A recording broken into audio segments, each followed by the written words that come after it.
육친에 대한 설명을 하도록 하겠습니다. 이 육친이라고 했을 때 이 친이라는 것이 친족을 나타내는 게 아닙니다. 친족을 나타내는 게 아니고 나의 가족이라고 생각을 하시면 되는데요. 나에게 있어서 가장 가까운 사람이 우선 부모를 생각할 수 있고요. 부모, 그리고 형제 자매를 생각할 수 있습니다. 형제 자매, 그리고 내 처와 자식을 말할 수 있죠. 그 여자 입장에선 내 남편과 자식, 그러니까 배우자와 자식을 말할 수 있습니다. 이 6가지가 가장 가깝다고 생각할 수 있고요. 이것을 육친이라고 합니다. 그러니까 삼촌이라든가 사촌이라든가 할아버지 등은 그 한 달이 건넌다고 말씀을 드릴 수가 있고, 가장 가까운 것은 부모, 형제자매, 배우자와 자식, 이렇게 말씀을 드릴 수가 있겠죠. 그래서 지금 이 비경, 겁재, 식신, 상간 이런 식으로 쭉 나왔는데요. 이것을 십신 이론이라고도 합니다. 그러니까 육신을 십신이라고도 말을 하는데요. 이 10가지의 이 십신 이론, 육신 이론을 알고 계셔야지 사주 분석이라는 것을 할 수가 있습니다. 이것이 사주 분석하는데 가장 기본이라고 말씀을 드릴 수가 있고요. 이 개념을 모르시면 사주 분석을 할 수 있는 방법이 없습니다. 자, 그러면 오늘은 개론이에요, 개론. 그러니까 전체적으로 한번 쭉 훑어본다고 생각을 하시고요. 다음부터 이제 비견 겁재부터 시작해갖고 강론에 들어가도록 하겠습니다. 그러면 이 비견서부터 이제 정인까지 이렇게 나와 있는데요. 이것의 개념에 대해서 한번 대략적으로 살펴보도록 하겠습니다. 이 비견이라는 건 여기 보시면 제가 일부러 한자로 다 적었는데요. 한자로 보는 것이 이해하는데 가장 적당하다고 할 수가 있겠습니다. 이 견줄비자에다가 어깨견자거든요. 그러니까 어깨를 견줄 수 있는 사람이에요. 나와 오행이 같고 음양이 같은 것. 그러니까 육친에서는 형제를 나타내죠. 형제라는 것은 남자의 입장에서는 같은 남동생이나 형을 말하는 거고, 여자 입장에서는 여동생이나 언니를 말하는 거죠. 그러니까 성이 같은 형제, 자매를 나타낸다고 하겠습니다. 그리고 친구라든가 뭐 고등학교 동창처럼 이렇게 반말을 할 수 있는, 말을 터놓고 할 수 있는 친구라든가 아니면 군대 동기라든가 아니면 입사 동기라든가 이런 사람들도 비견이라고 말씀을 드릴 수 있겠습니다. 그러니까 비견은 나와 오행이 같고 음양이 같은 것이니까요. 여기에 보시면은 갑일 때, 갑목일 때 똑같은 갑목을 비견이라고 하겠죠. 그리고 병화일 때 똑같은 병화를 비견이라고 합니다. 지지까지 포함했을 때는 갑목일 때 임목을 비견이라고 할 수 있죠. 왜냐하면 오행이 같고 음양이 같은 거니까. 천간 지지만 다를 뿐이잖아요. 그럼 이 천간 지지에서 갑목 입장에서는 임목이 비견이 됩니다. 그리고 경금 입장에서는 신금이 비견이 되고요. 임수 입장에서는 자수가 비견이 되겠습니다. 만세력을 한번 볼까요? 여기에 보시면은 이 정화가 있잖아요. 정화가 있으면 이 똑같은 정화가 비견이 되겠죠. 여기 보시는 것처럼요. 이 병화가 있으면 정화가 있으면 똑같은 정화. 그리고 지지라고 치면은 사화. 사화가 음화에 해당이 되니까요. 정화도 음화에 해당이 되고, 이 정과 사는 똑같은 비견이라고 말씀을 드릴 수 있겠습니다. 이 사화가 비견에 해당이 되고요. 그리고 똑같은 정화가 비견에 해당이 됩니다. 그러니까 뭐든지 일간인 나를 중심으로 본다 그랬잖아요. 일간이 정화니까 정화 입장에서는 똑같은 정화가 비견이 되고, 그리고 지지에서 똑같은 음화에 해당이 되는 사화가 비견이 되겠습니다. 그리고 이 겁재라는 게 있어요. 겁재는 나와 오행이 같고 음양이 다른 것을 말합니다. 그러니까 비견하고 개념이 비슷한데요. 음양이 달라요. 그러니까 형제가 아니라 내가 만약에 남자라면은 우리 누나 아니면 여동생과 이 겁재 관계가 이루어진다고 할 수 있습니다. 그리고 여성이라면 우리 오빠나 남동생과 겁재라고 할 수가 있고요. 그리고 친구도 이성적인 개념의 애정이 있는 그런 개념 말고 그냥 흔히 말하는 친구라고 했을 때, 그 남자 입장에서는 여자친구, 그리고 여자 입장에서는 남자친구, 그리고 회사 동기를 따질 때도 여자 입장에서는 남자 동기, 남자 입장에서는 여자 동기, 이렇게 성이 다른 사람을 말한다고 할 수 있겠습니다. 그런데 이 겁재라는 한자를 잘 보셔야 되는데요. 이 겁이라는 게 겁탈할 겁자거든요. 재는 재물 재자잖아요. 그러니까 재물을 겁탈한다는 뜻이에요. 겁재가. 겁재가 재물을 겁탈한다는 뜻이니까 상당히 안 좋은 거죠. 이 사주 분석할 때 겁재가 있으면 좋지 않습니다. 겁재가 좋은 역할을 하는 경우는 아주 드물고요. 그리고 때에 따라서는 이 충국보다 충을 당하는 것보다 더 나쁜 역할을 하는 것이 바로 겁재다. 이렇게 말씀을 드릴 수가 있겠습니다. 왜 겁재가 재물을 겁탈하냐면 이제 가족이 많으면 형제 자매가 많으면 이제 부모님이 재산을 나눠줄 때 나한테 돌아오는 몫이 적잖아요. 그런 의미에서 이제 겁재라는 말도 있고요. 그 여러 가지가 있습니다. 이 비견 겁재가 이제 비슷한 개념으로 보는데 비견도 그 숫자가 많으면 막 3개, 4개씩 되면은 이 겁재와 똑같다, 이렇게 비슷하다, 이렇게 말씀을 드릴 수가 있어요. 여기 보시면 이제 간목 입장에서는 을목이 겁재가 되겠죠. 그러니까 오행은 같은데 음양이 다른 거예요. 간목 입장에선 묘목이 겁재가 되겠죠. 병화 입장에선 사화 그리고 정화가 겁재가 됩니다. 무토 입장에선 기토가 겁재가 되겠죠. 여기서 한번 볼까요? 정화 입장에서 모든 것은 일간을 중심으로 본다고 했죠. 병화가 겁재가 됩니다. 여기 겁재라고 적혀 있죠. 그리고 이 정화 입장에서는 오화가 또 겁재가 되겠죠. 그러니까 이 사주 같은 경우는 지금 겁재가 이렇게 2개가 있잖아요. 근데 겁재라는 게 좋은 게 아니라니까요. 겁재가 2개씩 이렇게 있는 사주는 그 좋은 사주라고 보기가 어렵습니다. 그래서 사주를 이렇게 딱 분석할 때요. 아, 겁재가 있나 없나 그것을 한번 딱 살펴보시는 것이 좋고, 겁재가 하나 정도면 어떻게 모르겠는데 하나도 그렇게 좋은 건 아니에요. 그런데 2개, 3개 막 이렇게 되면 상당히 안 좋다, 이렇게 말씀을 드릴 수가 있겠습니다. 그리고 식신이라는 게 있거든요. 식신이라는 것이 내가 생하고 음양이 같은 것을 말합니다. 그러면은 내가 생한다는 것이 아까 그 상생상극에서 한번 보실 필요가 있는데, 여기에서 목생화한다 그랬잖아요. 내가 생하는 거거든요. 그럼 목의 입장에서는 화가 식신이 되는 거죠. 그리고 화의 입장에서는 화생토하니까 화의 입장에서는 토가 식신이 되는 겁니다. 그런데 여기에서 또 음양이 같아야 되는 거죠. 그리고 내가 생하고 음양이 같은 것, 이것을 이제 식신이라고 하고요. 여자 입장에서는 이 식신이 자식에 해당이 되고 남자 입장에서는 장모님에 해당이 됩니다. 그런데 여기에서 이제 이 식신이라는 이 한자를 좀 눈여겨볼 필요가 있는데, 이게 먹을 식자거든요. 먹을 식자. 그러니까 내가 이게 먹을 식자니까 사람이 먹고 살려면 일을 해야 되잖아요. 그렇죠. 일을 해야 되는데 여기에 보시는 것처럼 목생화한다는 얘기는 나를 희생해서 화를 위해서 이 목이 희생한다는 뜻이거든요. 그렇죠. 그러니까 이 불을 피우기 위해서 나무를 막 태우잖아요. 그래서 나무는 재로 변하고 불은 활활 타는 거죠. 그래서 목의 입장에서 보면 목생화한다는 것은 목이 희생한다는 것을 나타냅니다. 그러면 사람이 이제 먹고 살려면 일을 해야 되잖아요. 일을 하는 게 결국은 내 몸을 희생해서 일을 한다, 뭐 이런 개념으로 생각할 수 있는 거죠. 그래서 이 식신이라는 것은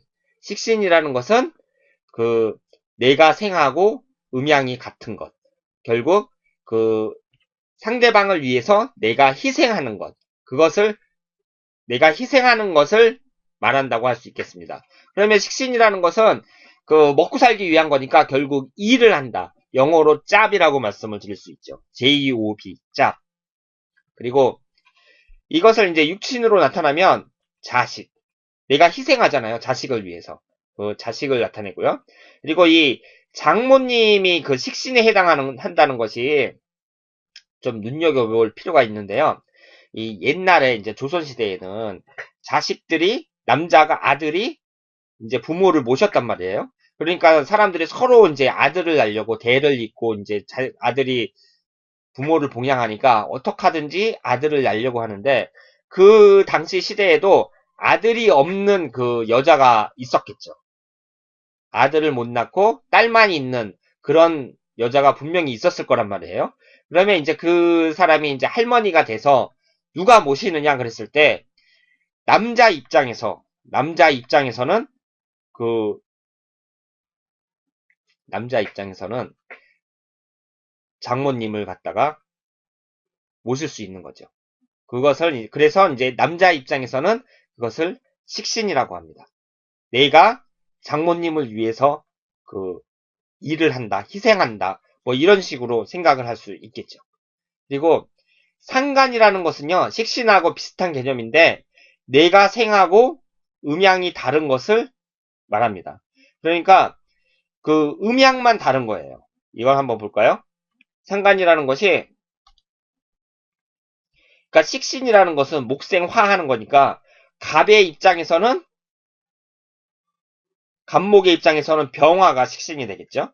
그리고 을목의 입장에서는 정화가 식신이 됩니다. 그런데 상간이라는 것은 그 음양이 다른 것이니까 갑의 입장에서는 정화가 상간이 되고요. 을의 입장에서는 병화가 상간이 됩니다. 자, 그러면 여기에서 한번 볼까요? 이 정화의 입장에서는 화생토하잖아요. 목화토금수에서 화생토하는데 이 음양이 같아요. 정화도 음에 해당이 되고 기토도 음에 해당이 됩니다. 그래서 정화 입장에서 기토는 식신에 해당이 되죠. 그리고 경금의 입장에서 봤을 때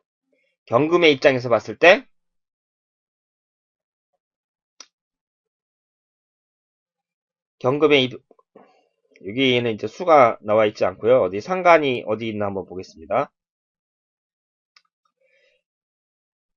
수의 입장에서 봤을 때는 수생목하잖아요. 수생목하니까 수의 입장에서 봤을 때는 그 목이 그 상간이 되는데 그 중에서 음양이 다른 것. 그러니까 만약에 묘목이면 식신에 해당이 되는데 임목이니까 상간에 해당이 되겠죠. 그러니까 수생목하는데 음양이 같으면 식신에 해당이 되고 음양이 다르면 상간에 해당이 됩니다. 그런데 우리가 이 상간이라는 한자를 한번 눈여겨볼 필요가 있는데요. 이 식신이라는 것이나 상간이라는 것이나 모두 일을 한다는 것은 이제 맞거든요. 맞는데 이 식신과 상간이 이제 어떤 차이가 있냐면은 식신은 남자가 남자를 대상으로 일을 하는 거예요. 그리고 여자가 여자를 대상으로 일을 하는 겁니다. 음양이 같으니까요. 그런데 상간이라는 것은 여자가 음양이 다르니까 남자가 여자를 상대로 일을 하거나 여자가 남자를 상대로 일을 하는 것을 말합니다. 그런데 이 상간이 이게 한자로 무슨 뜻이냐면요. 상처를 준다, 부상당했다 할 때 이 상자거든요. 그리고 이 간이라는 것이 그 남편을 나타냅니다. 그러니까 남편에게 해를 주는 그런 그 에너지다. 그런 뜻인데, 그러니까 상간이라는 것이 왜 남편한테 이제 해를 주냐면요. 지금 생각을 하시면 안 되고, 옛날에는 그 남자가 할 일과 여자가 할 일이 따로따로 이렇게 구분이 돼 있었거든요. 그런데 여자가 남자를 대상으로 어떤 일을 한다. 그 얘기는 그 집안에서 이제 집안일만 하지 않고 밖에 나가서 여자가 남자를 상대로 일을 한다는 것은 그 상당히 위험한 일이었어요. 그러니까 집안이 편안할 리가 없죠. 지금 현대적인 개념에서는 뭐 여자가 일을 하는데 뭐 남자, 여자 따로, 손님이 남자 손님, 여자 손님 따로 있는 건 아니니까 지금 현대적인 개념에서는 잘 이해가 안 되시겠지만 옛날에 막 1000년, 2000년 전에 그때는 그 여성이라는 것이 어떤 존재였냐면 막 밤에 그 도둑질 해가듯이 여자를 막 도둑질 해가기도 하고 그 물건처럼 막 그 여자를 막 사고 팔기도 하고 막 그랬거든요. 그러니까 옛날에 그 인권이라는 것이 거의 없던 그런 시절에는 그러니까 남자 입장에서는 자기 부인을 뺏기지 않기 위해서 지키기 위해서는 가만히 그 집안에서 애들만 키우면서 이게 집 밖에 못 나가도록 그렇게 보호할 필요가 있었던 거죠. 그런데 그런 여성이 남성을 상대로 일을 한다. 그 얘기는 뭐 바람을 핀다든가 뭐 이런 식으로 다른 남자한테 뺏길 가능성이 있으니까 여자가 그 남자를 상대로 일한다는 것은 그 남편을 상하게 하는 것이다. 그래서 상간이라는 말이 있습니다. 그런데 이 식신이나 상간이나 결국은 다 일을 하는 거잖아요. 일을 하는 건데 현대에서는 그 뭐 직장 여성이 일을 하는데 뭐 아니면 뭐 장사를 하는데 여자 손님 따로 있고 남자 손님 따로 있는 것 아니니까 지금은 이런 구분이 없어졌어요. 없어졌는데요. 이게 이제 나중에 제가 해석할 때 말씀을 드리겠지만 그렇더라도 이 상관이 너무 많잖아요. 상관이 막 3개, 4개 되고 막 이런 분들은 그 남편과의 관계에 있어서 좀 안 좋다고 해석을 해야 합니다. 그러니까 가정에 좀 소홀히 하고 직장 생활에, 직장에만 너무 매달리는 여성들 있잖아요. 그런 사람들은 아무래도 그 밖에서 돈을 버니까 그 집안에서 남자와의 관계는 좀 안 좋아질 수 있다고 해석을 해야죠. 하여튼 이 식신과 상관이라는 것은 내가 생하는 것, 그러니까 나를 희생해가지고 돕는 것이다. 이렇게 생각을 할 수가 있고, 내가 먹고 살기 위해서 하는 것이니까 결국 내가 일하는 것, 이 영어로 일하는 것을 나타낸다. 이렇게 말씀을 드릴 수가 있겠습니다. 그리고 편제라는 걸 할게요. 편제라는 것은 내가 극하고 음양이 같은 것. 그리고 정제라는 것은 내가 극하고 음양이 다른 것을 말합니다. 이 재라는 것이 재물을 나타내잖아요. 재물을 나타내니까 결국 사람이 일을 해요. 식신상간이 일을 한다 그랬잖아요. 일을 하면 돈을 벌어야죠. 결과가 있어야 되잖아요. 일을 하면 돈을 벌어야 되는데 그것이 바로 재에 해당이 됩니다. 그러면 아까 이 오행의 상극에서 목 입장에서는 화가 이제 식신상간이 되잖아요. 근데 하나 건너뛰어서 토가 바로 재에 해당이 되는 거예요. 그러니까 목국토하거든요. 목이 토를 극한다는 얘기는 내가 가서 그쪽을 쳐갖고 획득한다. 이런 뜻이 됩니다. 내가 극한다는 얘기는요. 가서 쟁취한다. 획득한다. 그런 뜻이 돼요. 그러니까 목국토한다는 얘기는 내가 가서 재물을 쟁취해 갖고 오는 것을 말합니다. 그래서 이 재라는 것이 생하는 것은 식신상간에 해당이 되고 그 다음에 이제 그 목이 이제 나라고 생각했을 때 내가 극하는 것은 그 재물에 해당이 된다. 이렇게 말씀을 드릴 수가 있겠습니다. 그러니까 내가 극하고 음양이 같은 것이거든요. 그러면 여기서 한번 볼게요. 그 간목 입장에서 내가 극하는 거예요. 그러면 금목이죠. 목국토죠. 목국토니까 이제 그 간목 입장에서는 목국토니까요. 무토가 편제에 해당이 된다고 할 수 있고 그 간목 입장에서는 기토가 정제에 해당이 된다고 말씀을 드릴 수가 있겠습니다. 그리고 간목 입장에서 진토나 술토가 편제에 해당이 되고 축토나 미토가 정제에 해당이 된다. 이렇게 말씀을 드릴 수가 있겠습니다. 그러면 이 편제나 이제 정제라는 것이 이제 그 어떤 이 재물을 뜻한다고 말씀을 드렸잖아요. 편제나 정제가 재물을 뜻하는데 정제라는 것은 그 월급을 받듯이 이 정기적으로 들어오는 돈을 말하고 편제라는 것은 좀 불규칙한 것을 말합니다. 예를 들어서 주식을 했는데 뭐 돈을 벌었다라든가 아니면은 집을 팔았는데 집값이 이제 올라갔고 그 예상치 못한 이익을 취했다 할 때 이제 편제 아니면 하다못해 복권에 당첨됐다 이렇게 부정기적으로 들어오는 돈을 편제라고 하고요. 정기적으로 들어오는 돈을 정제라고 합니다. 그리고 남자 입장에서는 정제가 이제 부인에 해당이 돼요. 그리고 편제는 뭐 애인이라든가 첩에 해당이 되고요. 그리고 정제나 편제나 모두 남자나 여자에게 아버지에 해당이 됩니다. 그러니까 그 여자나 남자 입장에서 그 정기적으로 용돈을 주는 분이 아버지잖아요. 그러니까 정제가 이제 아버지에 해당이 되고 편제도 똑같이 아버지에 해당이 됩니다.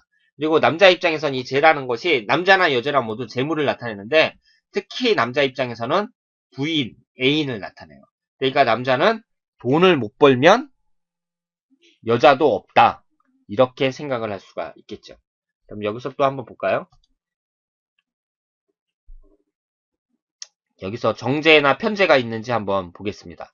자, 여기 보시면은 정화 입장에서 극하는 거니까 화극금이잖아요. 화극금인데 음과 양이 달라요. 경금은.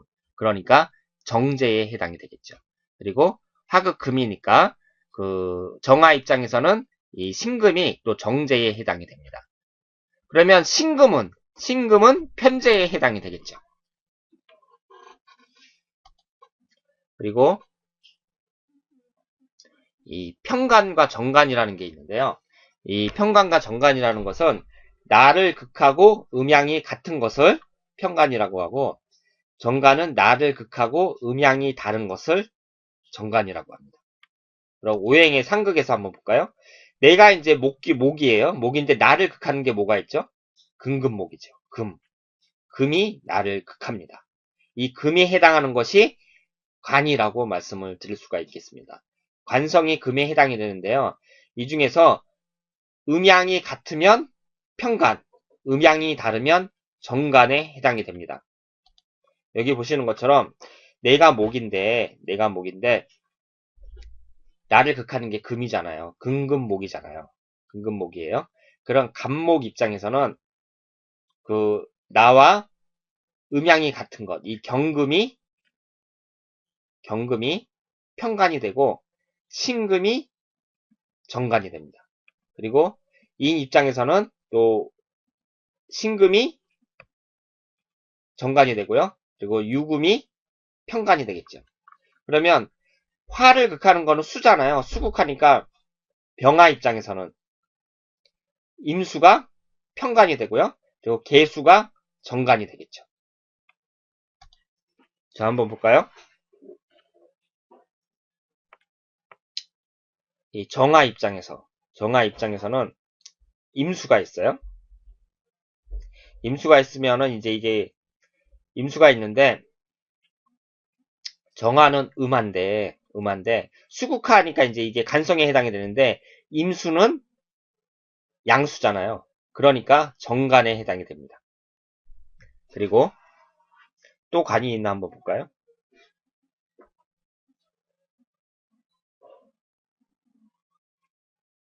개수 입장에서는 개수를 극하는 게 토잖아요. 토국수로 그 수를 극하는데 미토의 경우에 같은 음토에 해당이 되기 때문에 이 미토는 평간에 해당이 됩니다.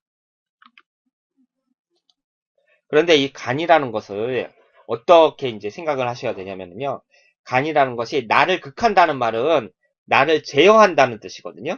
극한다는 것은 나를 제어한다는 뜻이에요. 그러면 평간과 정간이 좀 성격이 다른데요. 어쨌든 이 간이라는 것은 나를 제어한다는 게 뭘 생각할 수 있냐면 규율, 그리고 법, 규칙 이런 걸 나타낼 수가 있거든요. 그런데 정간은 여자 입장에서 남편을 나타내요. 남편. 그러니까 남편 옛날 또 지금 시대로 생각하시면 안 되고 지금처럼 남녀 평등 시대로 생각하시면 안 되고 옛날. 그러니까 지금 뭐 남자가 부인을 제어한다 뭐 그런 사람들도 물론 있겠지만 막 그 여자들이 남자 말 잘 안 듣거든요. 그런데 옛날에는 잘 들었어요. 옛날에는 여자들이 뭐 어릴 땐 아버지를 따르고 이제 결혼해서 남편을 따르고 남편이 죽고 늙으면 아들을 따른다 뭐 이런 식으로 남자를 잘 따랐거든요. 그러니까 여자 입장에서는 나를 제어하는 게 남편이 되는 거예요.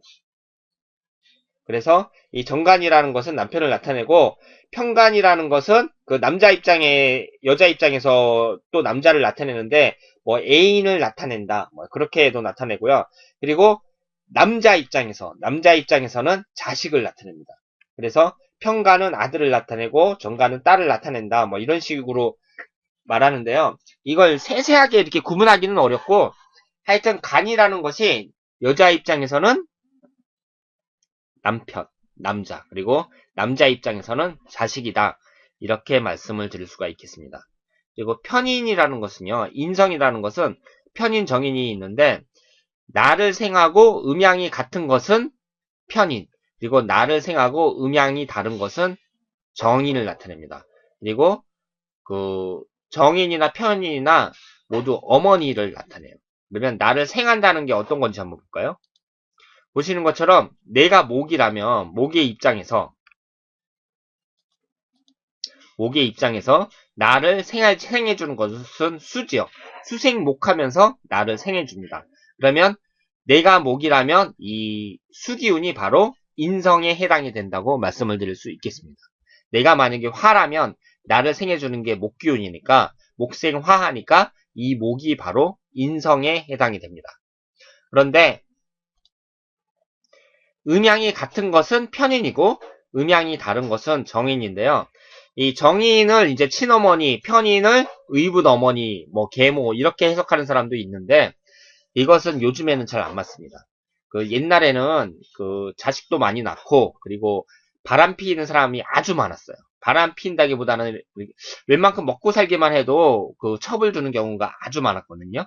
같이 뭐 조선시대나 뭐 고려시대나 그 옛날 얘기하는 거예요. 그때는 그 좀 먹고 살기만 하면 그 여자들을 갖다가 막 데려다가 그 2명, 3명 막 첩으로 세우고 그리고 자식들도 막 많이 낳고 그리고 첩끼리도 또 친해요. 친해서 친하고 막 그런 경우가 많은데 그러다 보니까 이제 그 계모라는 게 이제 편의는 그 의붓 어머니다 뭐 이런 말이 해당되는 사람이 많았으니까 그런 말이 있었는데 요즘 같은 때는 그렇게 공식적으로 첩을 두고 그렇게 능력 있는 남자들이 많지 않기 때문에 그 편인이나 정인이나 모두 어머니로 보는 것이 적당하다고 봅니다. 그러면 여기서 한번 볼까요? 내가 이제 목이란 말이에요. 목이면 나를 생해주는 게 수기운이잖아요. 그러면 임수가 편인이 되겠죠. 개수가 정인이 됩니다. 토의 입장에선 화생 토해주니까 병화가 무토의 입장에서 병화가 편인이 되고요. 정화가 정인이 되겠죠.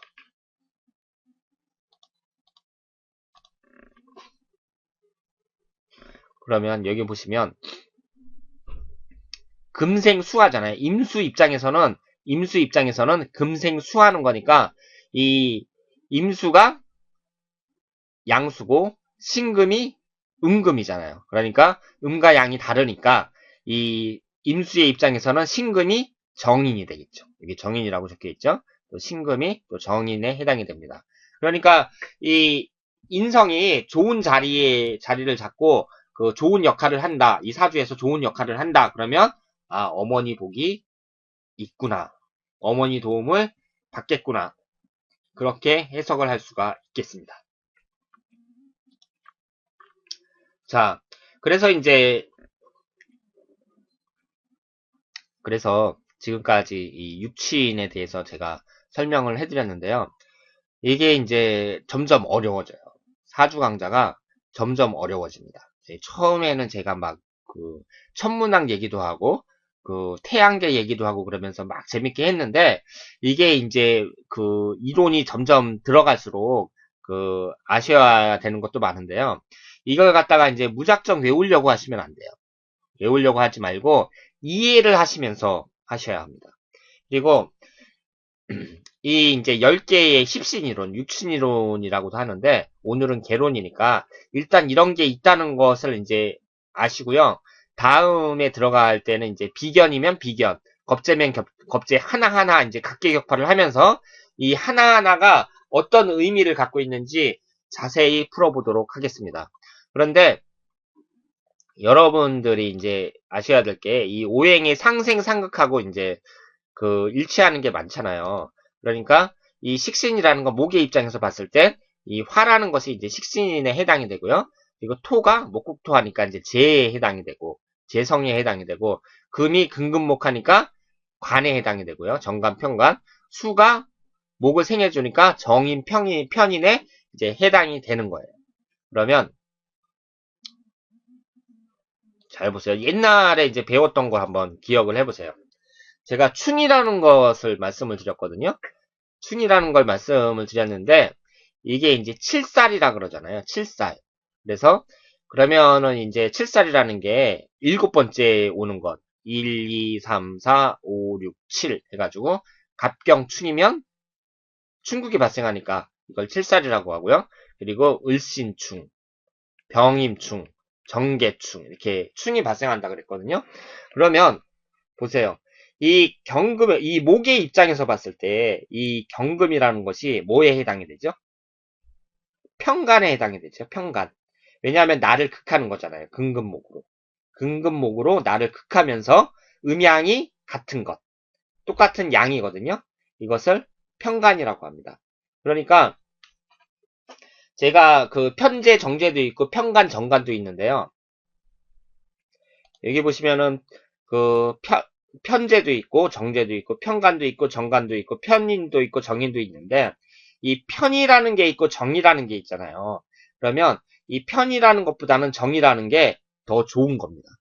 왜 더 좋은 거냐면요. 이 편이라는 것은 양은 양끼리 음은 음끼리를 말하거든요. 그러면 남자끼리 있으면 뭐가 좋아요? 남자 여자 같이 있는 게 좋죠. 이 정이라는 것은 음양이 다른 것을 말하잖아요. 정이라는 것은 음양이 다르다는 얘기는 남자하고 여자가 같이 있다는 건데 남자 여자 같이 있어야 좋지 남자끼리 있으면 뭐가 좋아요. 그런 점에서 이 정이라는 것이 편보다 더 좋다 이렇게 말씀을 드릴 수가 있고요. 그리고 이 편이라는 것이 이제 그 사람 인자를 썼잖아요. 사람 인자를 썼는데 제가 나중에 이제 그 장명을 할 때 말씀을 드리겠지만 이 사람 인자가 들어있는 한자는 별로 좋지가 않습니다. 왜냐하면은 그 사람을 배신하고 죽이고 이런 것이 뭐 짐승이 아니라 사람이거든요. 같은 사람끼리거든요. 그래서 이 한자가 있는 이 한자를 잘 살펴보면은요. 사람 인자가 들어있는 그 한자 중에 나쁜 글자가 많고요. 그리고 사람 이름을 지을 때도 사람 인자는 집어넣는 게 아니에요. 그래서 한 가지 예를 들자면 그 김대중 대통령이 예전에 젊었을 때 강원도에서 출마하신 적이 있거든요. 그때 그 출마할 때 그 출마하는 그 대자보, 벽보, 거기 이제 사람 이름 나오고 뭐 몇 번, 뭐 김대중 뭐 이러면서 딱 나오잖아요. 그때 그걸 보면 그 김대중이라는 그 중자가 세 번째 그 중자가 지금은 가운데 중자를 쓰잖아요.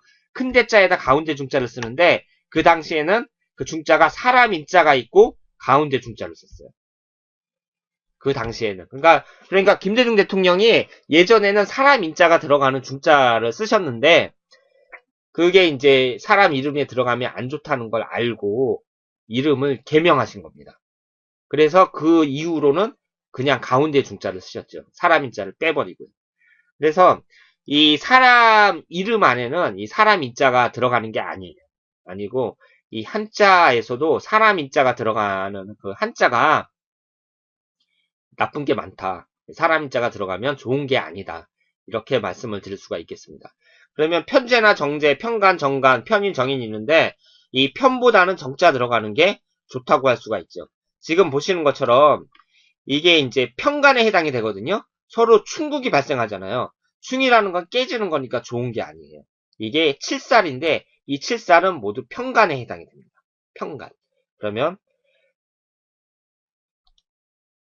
지지의 충족을 한번 볼까요? 이 1, 2, 3, 4, 5, 6, 7 이렇게 딱 나와 있는데요. 이걸 보면은 그럼 수 입장에서 보면은 수국하잖아요. 수국하니까 그 제에 해당이 되는데 편제에 해당이 돼요. 편제.